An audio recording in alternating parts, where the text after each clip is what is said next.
সত্যি কথা, পূর্বেই এই ঘটনা ঘটেছিল ২০০২ সালে। আমরা যদি বলতে চাই, পাবনায় হয়েছিল, সিলেটে হয়েছিল। এমনই রিসেন্ট একটা আর্জেন্টিনার খেলা দেখার জন্য সিলেটে যে ঘটনা ঘটেছে, দুই চাচাতো ভাইয়ের দুই মারামারিতে, আমরা নিউজে যেটা দেখলাম, মারামারিতে কুমিল্লায় ঘটনা ঘটেছে। আসলে এটা দুঃখজনক ঘটনা। খেলা নিয়ে আসলে এগুলো উত্তেজিত হওয়া উচিত না। আর আমার মনে হয় যে খেলা তো খেলা, এটা আবেগের বিষয়। যেমন আমাদের ব্রাজিল হারিয়ে গেল, আর্জেন্টিনা হয়তো অনেকবার কাপ নেয়নি বা নিবে, বা ফ্রান্স হতে পারে, স্পেন আসতে পারে। তো এই জন্য আবেগের বসে আমাদেরকে যে সবাই যে আমরা ভালোবাসি খেলাধুলাকে, সারা ওয়ার্ল্ড মানুষটা ভালোবাসে, আমরা বাংলাদেশেও কম না। কিন্তু তাই বলে এত সামান্য কেজি হয়ে আবেগের বসে এরকম মৃত্যুবরণ করবে, আমি এটা ঠিক মনে করছি না। খেলাধুলার প্রতিযোগিতা, আমরা প্রতিযোগিতার আলোকেই আমরা এটাকে মেনে নিতে হবে, মেনে নিব।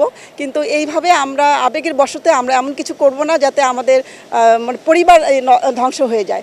আর আমি মনে করব যে সবাই আবেগটা ছেড়ে দিয়ে আমরা খেলোয়াড়কে মেনে নেই, খেলাধুলাকে ভালোবাসি আর সাপোর্ট করি, এটা থাকবে। আমরা এইভাবে প্রত্যাশা করতে পারি। আমি এটাকে কেউ মৃত্যুবরণ করুক, আমি এটা প্রত্যাশা করছি না।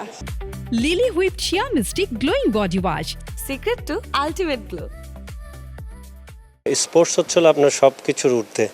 এই স্পোর্টস দিয়ে কিন্তু সারা ওয়ার্ল্ড একটা বিশ্বযুদ্ধ স্টপ করা যায়।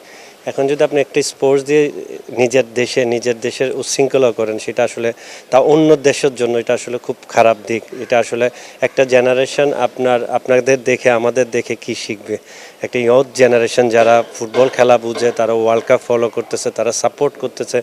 তার বাইরে যদি তারা এই ধরনের হত্যা দেখে, আসলে তাদের শেখার কিছুই নাই। আমি মনে করি যে আসলে নর্মালি আপনার দেশের আমরা সাপোর্ট করব, বাট এটার জানি সৌন্দর্য থাকে, এটার জন্য ডিসিপ্লিন থাকে, আর মানুষের জানি খারাপ রূপটা জানি এখানে ইউজ না করা হয়। এবং আপনি সাপোর্ট করবেন, সবার সাপোর্টের অধিকার আছে।